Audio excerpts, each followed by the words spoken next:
Assalamualaikum warahmatullahi wabarakatuh. Sahabat Al-Mujahidin TV dimanapun berada, Alhamdulillah hari ini kita berada di kantor PMI Kota Banjarmasin, tepatnya di Es Parman. Nah, di mana hari ini kita akan melakukan podcast perihal dengan tema donor darah. Jadi kita akan bertanya-tanya ke dokter selaku ketua PMI Kota Banjarmasin seperti apa alur untuk transfusi darah, dan bahkan bagaimana cara pasien untuk mengambil atau keluarga yang mengambil donor darah tersebut. Baik sahabat Al-Mujahidin TV dimanapun berada, jangan lupa subscribe and follow Al-Mujahidin TV Banjarmasin. Baik, sebelum ini kita langsung aja dengan dokter. Beliau merupakan Ketua PMI Kota Banjarmasin. Assalamualaikum dok. Waalaikumsalam Pak. Baik dok, gimana kabarnya dok? Alhamdulillah sehat. Alhamdulillah. Alhamdulillah. Mungkin dok sedikit perkenalan ke pemirsa Al-Mujahidin TV. Ya, terima kasih. Assalamualaikum warahmatullahi wabarakatuh. Para pemirsa, perkenalkan nama saya Dr. Aulia Ramadan Supit, biasa dipanggil Dr. Rama. Jadi sebelumnya meluruskan sedikit nih Pak. Jadi posisi saya adalah Kepala Unit Donor Darah PMI Kota Banjarmasin. Jadi kalau Ketua PMI-nya sendiri itu Pak Rusdiansah. Oh baik. Jadi sedikit penjelasan tentang PMI. PMI itu merupakan organisasi. Organisasi yang dimana di bawahnya organisasi ini ada beberapa unit-unit lagi. Ada bencana, ada donor darah, dan lain segala macam. Nah kebetulan saya yang di unit donor darahnya itu Pak. Oke, baik dok. Nah, perihal ini dok, kelembagaan. Nah, di PMI sendiri kan itu sebuah organisasi ya. Namanya organisasi kan tentu memiliki cabang-cabang. Nah, diantaranya selain transfusi darah, apa lagi dok? Ya, kalau yang di Kota Banjarmasin sendiri, kita ada divisi donor darah, ada juga yang relawan, bencana, juga. Seperti itu, dan juga pelayanan yang 24 jam ambulan itu di divisi yang relawan dan bencana seperti itu. Nah, kalau di daerah lain ada yang mempunyai klinik, ada yang mempunyai rumah sakit, bahkan divisi-divisi lainnya juga yang berkaitan dengan kepalang-merahan seperti itu. Berarti PMI juga ada punya rumah sakit sendiri ya dok? Ada di beberapa daerah mana itu? Contohnya di Kota Bogor itu punya rumah sakit. Dan di Sulawesi Tenggara itu juga baru berdiri rumah sakit PMI juga. Kalau untuk rumah sakit terapung sudah ada dok? Belum ada. Oh belum ada. Ini. Semoga nanti ke depannya bisa direncanakan. Nah kan di Banjarmasin kan lebih banyak sungai ya. Iya betul. Apalagi sempat kita melihat di PMKO itu ada penyediaan ambulans speed ya. Iya. Itu dari PMI atau gimana tuh? Kalau itu mungkin dari pemerintah daerah. Oh dari pemerintah daerah. Jadi memang PMI sendiri bukan bagian dari pemerintahan karena kita merupakan organisasi masyarakat independen seperti ormas-ormas lainnya. Cuma memang kita punya ADART tersendiri, juga punya undang-undang kepalang merahan seperti itu. Jadi kita langsung vertikal ke pusat yang dipimpin oleh Pak Yusuf Kalla. Oh Pak Yusuf Kalla. Seperti itu untuk PMI-nya. Sedangkan untuk donor darah sendiri kita juga ada tingkatannya, baik ada yang di provinsi, ada juga yang di pusat seperti itu. Baik. Nah sebelum kita ke lebih dalam ya dok ya, ada hal-hal atau isu atau case di masyarakat. Biasanya kan isu ini berhubungan dengan pasien untuk meminta darah atau mengambil darah di sini. Nah isu di masyarakat ini bahwasanya ya tagline itu atau mengatakan bahwasanya kita ini menyumbang darah ke PMI gratis nih kan. Nah kok kenapa pada saat kita memerlukan darah itu nebus atau bayar? Nah itu gimana dok? Bisa diceritakan ke masyarakat. Ya, jadi memang ini pertanyaan hampir di seluruh masyarakat Indonesia. Malahan ya dok ya. Rata-rata yang memang belum paham itu pasti akan mempertanyakan hal itu. Padahal tentunya kita tahu yang namanya donor darah itu betul itu kita gratis karena kita tahu darah itu kan tidak ada pabriknya kecuali dari manusia itu sendiri kan. Nah kemudian begitu kita diambil darah tentunya kan ada namanya kita perlu tempat khusus yaitu kantong darahnya. Kantong darah. Nah, kemudian juga ada proses uji saring yaitu bebas 4 penyakit menular. Artinya kan dites dulu nih, dibebaskan dulu. Nah, kemudian juga ada proses uji cocok juga. Itu juga kan memerlukan biaya, reagen-reagennya. Jadi namanya itu sebenarnya bukan membeli, tapi biaya pengganti pengolahan darah. Pengolahan darah. Namanya itu biaya pengganti pengolahan darah, dan itu memang sudah ditetapkan oleh Kementerian Kesehatan. Jadi kita mengacu biaya itu dari Kementerian Kesehatan. Oh, sudah diatur ya, Dok? Sudah ya, diatur. Sejauh ini kan biayanya kurang lebih 360.000. Itu sudah sejak mungkin 10 tahun yang lalu. Nah, kemungkinan dalam tahun ini akan ada kenaikan. Nah, tapi semua itu sebenarnya sudah di-cover oleh BPJS juga. Baik. Artinya kalau kita semua yang sudah memiliki BPJS biasanya itu sudah di-cover seperti itu. Jadi jangan khawatir, pemerintah juga yang menetapkan ini tentu juga memikir beban masyarakat kan. Otomatis. Nah, itu semua. Memang betul banyak itu pertanyaan, kok bayar? Padahal kan ini nih, saya ini donor darah nih untuk istri saya sendiri, tapi kenapa bayar? Nah, padahal kan di situ ada namanya biaya untuk kantong darah. Nah, mungkin bisa Dok buka-bukaan nih kantong. Berapa harga kantong darahnya? Kantong darah itu kita membelinya kurang lebih harganya 80.000. Nah, pemirsa, 80 ribuan kantong darahnya toh. Terus kemudian biaya pemeriksaan 4 penyakit menular itu sebesar 135.000. Itu oleh mesin ya? Oleh mesin, tapi kan ada regen pemeriksaan. Regen seperti kayak kita kalau cek lab di lab-lab itu kan.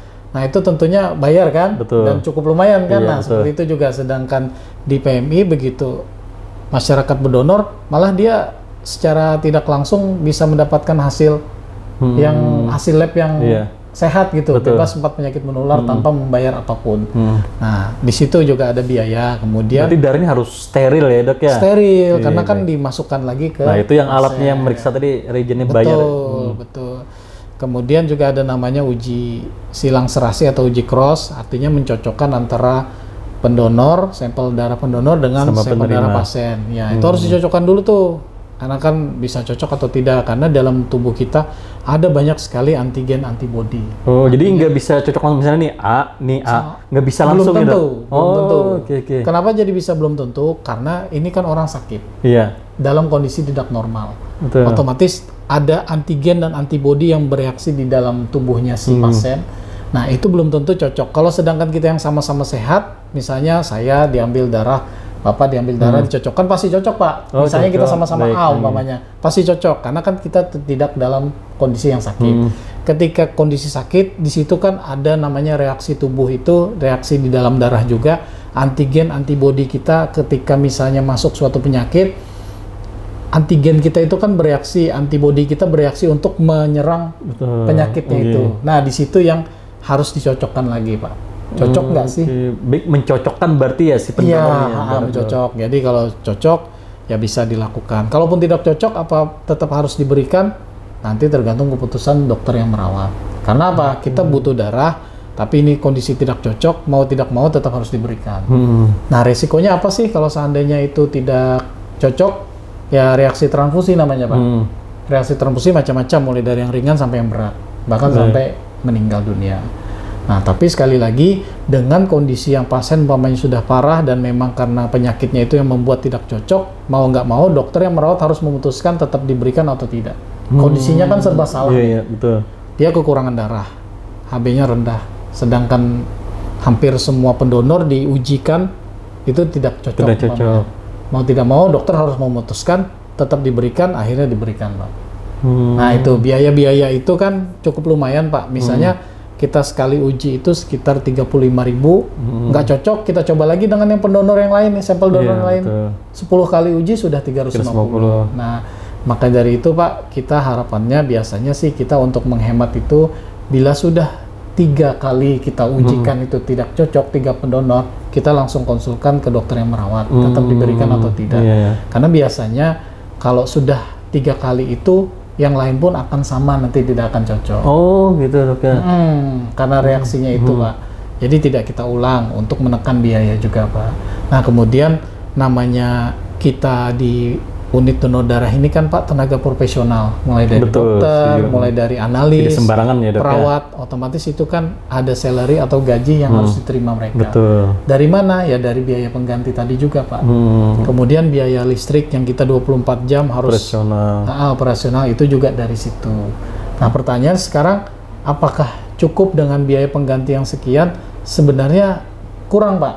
Maka dari itu kenapa di beberapa daerah itu dibantu oleh pemerintah daerahnya, Pak. Sedangkan unit donor darah PMI Banjarmasin belum. Belum ada bantuan. Belum ada ya. untuk yang membantu. Kita bantuan bukan dalam bentuk uang ya, pemirsa.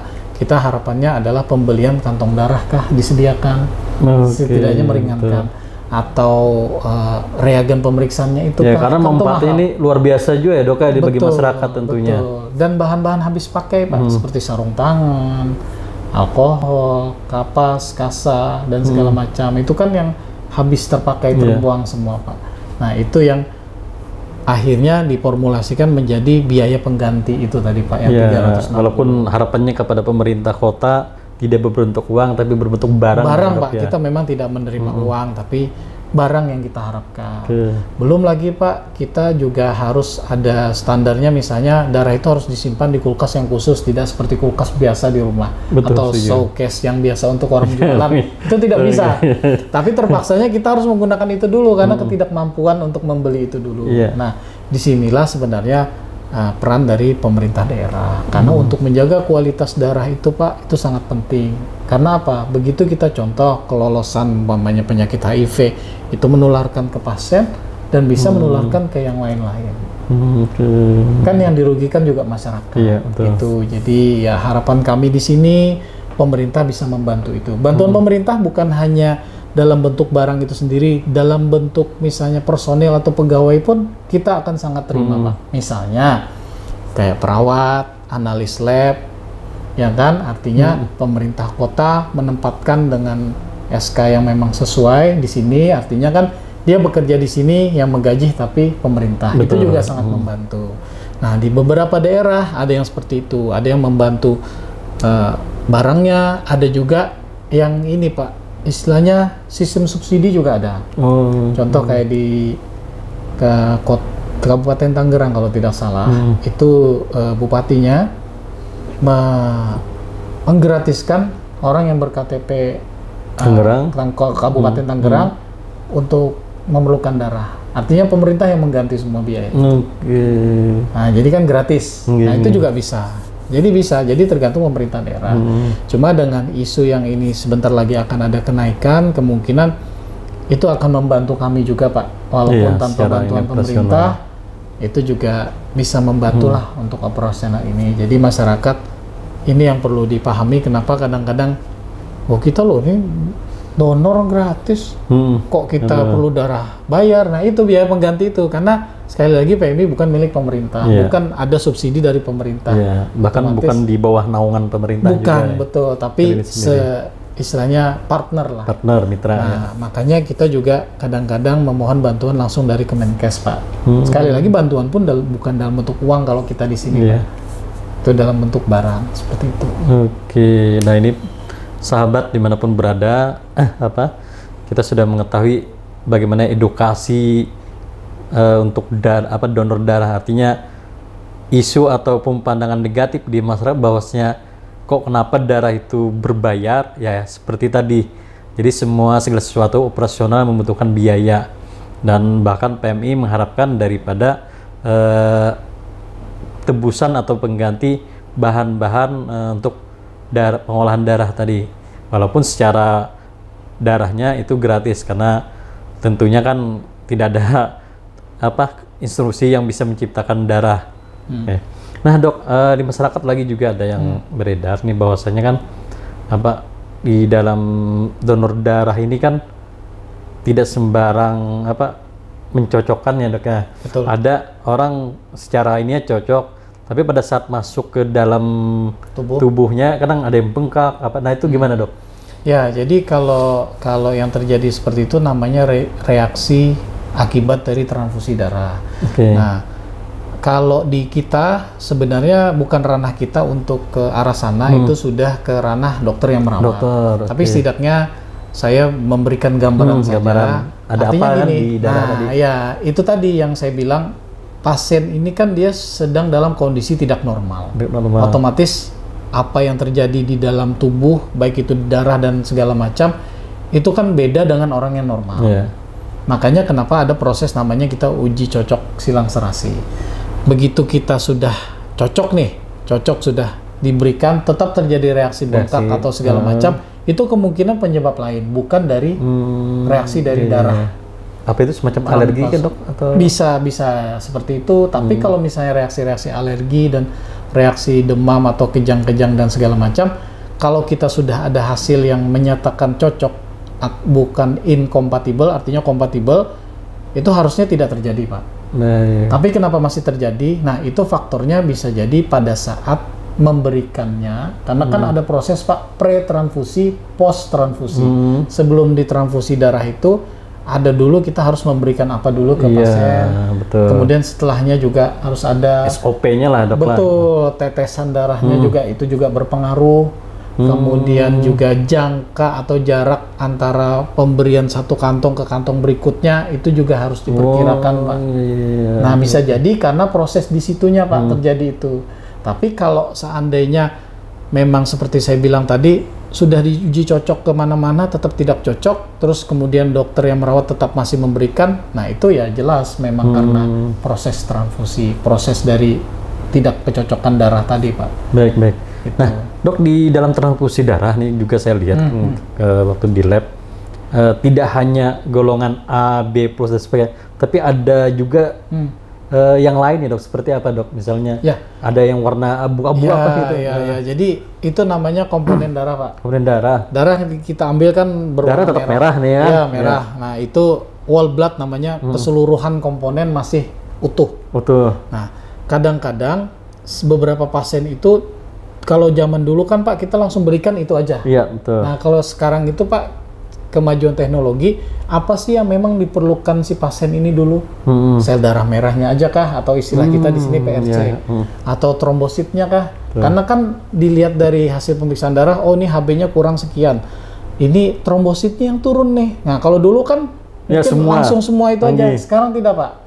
Dari yang dia turun HB-nya ini, ternyata trombositnya yang rendah nih. Otomatis kita kasihkannya trombositnya saja, Pak. Nah, itulah makanya kenapa sekarang ada namanya proses. Nah, proses pemisahan itu kan juga pakai alat tuh, Pak. Ini lebih mahal lagi nih kalau kita bicara harga ya? Sebenarnya, Pak. Sebenarnya kalau hasil dari perhitungan costing ini seluruh Indonesia kan kita kan di bawah juga oleh unit donor darah pusat.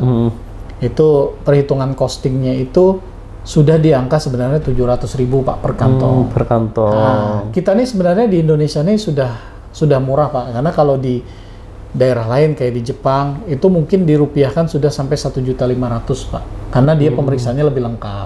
Kita kan cukup 4 penyakit menular itu saja. Tapi itu saya rasa sudah cukup, Pak, kalau di Indonesia. Cuma memang costingnya karena biaya proses-proses ini semua itu sebenarnya sudah di level 700.000 per kantong. Nah, kenapa masih 360? Ya otomatis kan minusnya ini, Pak, yang kita biasanya dibantu oleh pemerintah, baik pusat, daerah itu, Pak. Bantuannya ya dalam bentuk reagennya disiapkan. Jadi kan kita tidak perlu lagi membeli regen itu, Pak, untuk 4 penyakit menular itu. Nah, itu bisa bisa menggunakan BPJS juga yang intinya kalau misalnya biaya pengganti yang sekarang itu, Pak, ataupun nanti yang mungkin akan naik itu sudah di cover BPJS. Kan ada kalau obat ini kan ada yang di cover BPJS, ada yang enggak kan. Nah, kalau darah? Kalau yang ini di cover, Pak. Oh, masih di cover ya? Masih. Tapi beberapa komponen yang memang memerlukan khusus lagi, Pak, produknya itu, misalnya contoh, Pak ya, sekarang tuh ada lagi yang namanya leukodepleted, artinya leukositnya itu disaring. Karena orang sakit ini kan, Pak, dia kan sudah sakit nih. Jadi si pendonor ini kan otomatis karena dia whole blood, otomatis leukositnya masih ada di sini, walaupun mungkin dalam posisi normal. Lebih bagus lagi itu diturunkan dulu, jadi dia pasien yang menerima ini tambah enak menerimanya, tambah sehat. Dengan teknologi tadi ya, Pak? Iya, nah itu memang kemungkinan tidak di cover BPJS, Pak. Nah itu cukup mahal biayanya. Kena berapa tuh? Bocor-bocor. Kalau sekarang 750.000. Nah, dengan kondisi yang sekarang. Nah, cuma di dalam perkembangan ini kan, Pak, artinya komponen-komponen ini sebenarnya pihak pemerintah pun sudah memformulasikan supaya semuanya itu bisa di cover. Nah, tapi kan kita kan tidak bisa memberikan atau memastikan bahwa ini benar di cover. Itu kan kewenangannya sudah pemerintah pusat ya, Pak ya, melalui koordinasi dengan BPJS pusat juga kan supaya seluruh Indonesia. Karena memang biaya pengganti ini Pak seluruh Indonesia sama 360. Nah cuma di beberapa rumah sakit terutama swasta atau rumah sakit lah mungkin ada yang berbeda harga, yang misalnya yang harusnya 360 jadi 500 atau jadi 700, padahal kita masih di 360. Itu kemungkinan mereka menaikkan itu karena ada tambahan pemeriksaan lagi Pak. Biasanya kayak gitu. Sedangkan kita tidak bisa. Kita betul. harus menyesuaikan dengan SK dari Kemenkes. Gitu Pak. Jadi istilahnya itu ya tuh wewenang mereka ya. Nah, untuk ketersediaan darah sendiri dok di Kota Banjarmasin itu gimana dok? Apakah mencukupi aja atau ada yang mungkin ada golongan tertentu yang tidak bisa terpenuhi gitu? Ya, jadi memang kebutuhan kita sampai sejauh ini sudah di angka 150 sampai 200 kantong per hari kebutuhannya. Tapi yang bisa kita penuhi biasanya tidak bisa sampai 100%, mungkin 80%. Karena apa? Pendonor masih kurang, Pak. Pendonor masih kurang. Padahal kalau dihitung jumlah penduduk Kota Banjarmasin saja betul. Kan 750.000 jiwa. Dikurangin kita hanya butuh misalnya 1%-nya saja, artinya kan 7.000 Pak. 7.000. Ya kan 7.000. Nah, kenapa saya hitung 1% saja yang berdonor dari seluruh? Karena kan ada anak kecil yang tidak memenuhi syarat, ada yang lansia. Anggap 1% saja kan artinya harusnya 7.000 Pak yang bisa. Sedangkan kebutuhan kita per bulan itu kan sekitar 4.500 ya Pak ya. 150. Nah, anggap misalnya 1% atau 2% artinya 14.000. Karena jangka waktu itu donor itu per 2 bulan, otomatis bisalah mengcover gitu Pak. Kalau misalnya ada 14.000 yang berdonor kan, 7.000 bulan ini, 7.000 bulan depan, nanti kan terputar terus. Iya, betul. Nah, itu sebenarnya potensi untuk kita mendapatkan pendonor lagi itu sangat besar. Cuma memang masyarakat itu banyak faktor Pak. Ada yang takut jarum, ada yang takut disuntik, mungkin ini mau coba-coba. Nah, tinggal biasanya kita sendiri yang harus aktif seperti kegiatan-kegiatan di masyarakat yang kita datangi. Kendalanya ada lagi Pak, tidak sembarangan, karena kan kita kalau mendatangi ke masyarakat kita harus ada tempat yang memang dalam tanda kutip cukup nyaman. Pertama misalnya harus yang kalau bisa ruangan ber-AC. Kenapa? Orang donor kan diambil darah Pak. Betul. Kalau suasananya orang Banjar itu humap, bisa malah pingsan nanti kan, apalagi orang yang bertumpuk umpamanya kegiatan atau di tempat terbuka yang adem gitu ya dok ya? Terbuka yang adem lah istilahnya, tidak harus AC. Tapi kan kondisi kita di Banjarmasin kan kalau cuma tenda seperti itu aja kemungkinan hawanya panas. Nah itu yang kita tidak masuk standar kriteria, karena juga kita tuh ada standarnya Pak. Pengambilan darah itu prosesnya tidak hanya asal ambil, tapi ada prosesnya. Makanya kenapa kalau Bapak pernah berdonor ada alat yang goyang-goyang gitu Pak. Nah itu memang harus seperti itu Pak. Artinya harus homogen terus gitu selama prosesnya. Nah itu juga yang sesuai standar. Tapi beberapa daerah, beberapa kota yang memang belum mampu untuk itu ya mau tidak mau Pak. Itu. Sedangkan kalau Kota Banjarmasin sendiri karena kita ditunjuk sebagai istilahnya pembina Kalsel Tank, bukan hanya Kalsel saja, jadi kita harus menjaga kualitas ini Pak. Iya betul. Iya. Jadi Kalsel Tank dibina dari Banjarmasin. Dari Banjarmasin. Berarti luar biasa ya. Karena kebetulan yang lebih duluan dan lebih banyak produksinya Pak. Produksi lebih banyak. Ya, contoh Palangkaraya di angka 1.500 sampai 2.000 saja Pak. Itu kalau misalnya di daerah lain kurang stok, itu bisa ngambil ke sini juga? Boleh kalau memang kita ada stoknya Pak. Pasti gitu. Akan kita walaupun dari provinsi lain gitu bisa. Bisa. Dulu zaman COVID kita kan mengirim sampai ke Palangka, Sampit, Pangkalan Bun waktu itu. Bahkan waktu zamannya plasma konvalesen itu di Kaltim belum bikin, kita sudah bikin, kita sampai kirim ke sana juga Pak. Oke, siap-siap.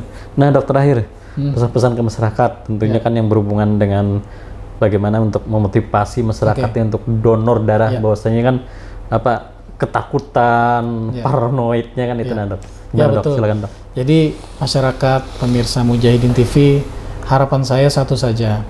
Pertama, untuk berdonor darah, ayo kita sama-sama berdonor, niatkan menyelamatkan nyawa orang lain. Karena apa? Apa yang kita sumbang ini kan kita mungkin tidak mampu untuk menyumbangkan materi, tapi dengan menyumbangkan darah itu nilainya juga sama di mata Allah. Artinya pikirkan kita untuk keikhlasan kita menyumbang itu, jadi insya Allah nanti ketakutan itu akan hilang dengan sendirinya. Saya yakin. Tapi memang ada beberapa syarat-syaratnya untuk berdonor. Jadi terus berdonor, ayo tinggal datang ke PMI Banjarmasin di S Parman, kita 24 jam. Dan beberapa tempat seperti kayak di Sabilal itu dari hari kerja saja Pak, biasanya cuma sampai jam. Tapi minggu 3 buka sore. juga ya? Minggu ada. Kita kalau di sini 24 jam. Jadi jam berapa aja punya waktu silakan berdonor, ajak kawan-kawan, saudara mulai dari umur 18 tahun sampai 60 tahun. Silakan berdonor. Nah, untuk donor sendiri, Dok, saya juga berpengalaman, Dok ya. Pada saat mau donor darah, pernah pengalaman juga pertama di blacklist. Nah, akhirnya kan saya harus ngurus lagi, cross check darah lagi dan sebagainya. Alhamdulillah menunggu sampai berapa hari itu, kalau nggak 7 hari ya. Alhamdulillah dinyatakan netral, ya aman. Nah, pas pada saat saya donor darah, saya lebih banyak memahami bahwasanya ternyata banyak hal-hal yang harus dihindari oleh pendonor. Artinya tidak langsung datang, nah aku donor. Nah, ini gimana, Dok? Ya betul, jadi memang syarat-syarat donor darah yang utama adalah umur mulai dari 17 tahun sampai 60 tahun. Kemudian berat minimal 45 kilogram. Minimal. Kemudian tensi darah juga harus normal, tidak bisa rendah, tidak bisa tinggi. Biasanya kita kalau batasan atas itu masih 140 itu masih bisa kita inikan, tapi kalau sudah 150 itu warning. Artinya sambil lihat kondisi si pendonornya. Kenapa seperti itu? Karena kan namanya kita menusukkan kan Pak, takutnya terjadi serangan pada saat melakukan. Nah itu juga. Nah kemudian HB yang saya bilang tadi itu minimal 12,5 sampai 17. Kenapa kurang dari itu? Karena itu nanti malah bisa menurunkan HB, malah HB dia jadinya pendonor. Ya malah transfusi lagi. Dia transfusi lagi. Nah kenapa kelebihan nggak bisa juga Pak? Artinya kalau sudah di atas 17 itu berarti produk darah dalam dirinya dia itu tidak bisa digunakan Pak, karena terlalu kental. Artinya di situ dia sebenarnya ada namanya plebotomi, artinya dibuang saja darahnya, bukan untuk didonorkan. Itu juga bisa. Tapi kalau untuk plebotomi memang itu ada kita kenakan biaya Pak, karena membuang darah bukan untuk menyumbang Pak ya. Kenapa? Karena untuk mengganti yang kantongnya saja, makanya dibebankan biasanya 150.000 Pak. Karena untuk membuang saja, biasanya itu pasien-pasien yang sudah ke dokter, dicek HB-nya 18, 19, itu kita buang dulu Pak. Kenapa dibuang? Karena darah itu tidak bisa digunakan Pak. Karena sayang, dia, nah komponen yang di dalam yang HB-nya terlalu tinggi itu pasti banyak yang rusak Pak. Ada kekentalan, sel darah merahnya itu terlalu banyak, itu tidak bisa. Itu justru bakal jadi sumber penyakit, sedangkan si pasien kan butuh darah yang sehat. Nah itu jadi makanya memang ada. Nah terus ada kasus orang mau donor, dia sudah sering donor, tiba-tiba, wah Bapak ini lagi tidak bisa, harus ke kantor dulu untuk mencek. Nah itulah sistem kita bekerja Pak. Kan saya bilang tadi ada namanya proses pemeriksaan 4 penyakit menular, hepatitis A, hepatitis B, hepatitis C, HIV, dan sifilis. Kemungkinan pendonor-pendonor yang terblacklist itu terpapar salah satu dari 4 penyakit ini Pak. Makanya kenapa harus ke kantor, karena nanti akan kita beritahu edukasi bahwa kadang-kadang kita ambil sampel lagi untuk mengulang 1 kali lagi. Nah, kenapa dinyatakan bebas? Karena berarti sudah proses pengulangan, Pak. Artinya tidak reaktif. Itu bisa terjadi. Misalnya kalau kayak hepatitis A, mungkin si pendonor terkena pada saat itu, tapi begitu datang lagi, nanti kita cek sampel, sudah ini, nah blacklistnya nanti akan kita buka. Tapi kalau yang HIV, itu mungkin selamanya tidak akan permanen bisa. Ya Dok ya? Ya, karena kan HIV tidak bisa disembuhkan Pak ya, tapi dia bisa dikontrol, artinya minum obat ARV, antivirus itu seumur hidup. Seperti itu Pak. Jadi yang terblacklist itu kemungkinan terpapar atau menderita 4 penyakit yang tadi itu Pak. Kalau pengaruh yang minum antibiotik tadi gimana Dok? Nah, pengaruh minum obat-obatan itu juga ada Pak, misalnya obat kolesterol, itu tentunya akan mengganggu komponen dari dalam darah itu sendiri Pak. Kan darah itu nanti diolah nih Pak, diolah. Nah kalau misalnya dia ternyata tidak jujur, dia itu minum obat atau apa, nanti ada namanya darah itu lipemik Pak. Begitu kita yang proses pemutaran tadi tidak jernih, tapi keruh, kan nggak bisa dipakai Pak. Betul. Terbuang. Itu terblacklist juga Dok? Enggak, kalau itu enggak. Kalau itu enggak. itu masih bisa berikutnya donor lagi, tapi dia harus menyesuaikan, artinya harus jujur. Misalnya mau donor nih Pak, dia jangan minum obat dulu atau apa dulu gitu, ditunda dulu. Jadi biar bisa diambil darahnya. Karena kalau misalnya itu jadi lymphemic Pak, otomatis darah itu kan sudah kita olah, sudah kita ini terbuang. Iya betul. Kan biaya itu Pak, lumayan kan. Betul, Nah ya. itu, jadi gitu Pak. Oke, baik. Jadi pendonor juga harus memperhatikan sebelum donor apakah sudah minum obat tertentu ya, sehingga benar-benar netral lah atau steril, tidak minum obat lah untuk sehingga darah itu bisa dimanfaatkan dengan baik. Betul. Baik, sahabat Al-Mujahidin TV dimanapun berada, jadi cukup jelas sekali penjelasan Dr. Rama selaku Ketua Unit Donor Darah. Nah, diharapkan juga kepada masyarakat dimanapun berada, jamaah-jamaah maupun itu umum dan sebagainya, jangan takut untuk berdonor darah. Nah, yang penting ikhlas kata dokter tadi. Yang kemudian manfaatnya cukup besar. Jadi bukan hanya sekedar ini juga termasuk pahala jariah. Karena kan darah yang mengalir di dalam diri. Nah, saat itu seseorang itu dia beramal saleh, berbuat kebaikan, maka tentunya juga pendonor mendapatkan amal tersebut. Nah, tentunya kita juga berharap organisasi-organisasi dimanapun ya, setiap ada kegiatan bisa mengkolaborasikan dengan Palang Merah Indonesia. Nah, tentunya itu aja dulu dari kita Al-Mujahidin TV. Semoga ini akan menjadikan pencerahan kepada masyarakat semua dan khususnya sahabat Al-Mujahidin TV. Assalamualaikum warahmatullahi wabarakatuh.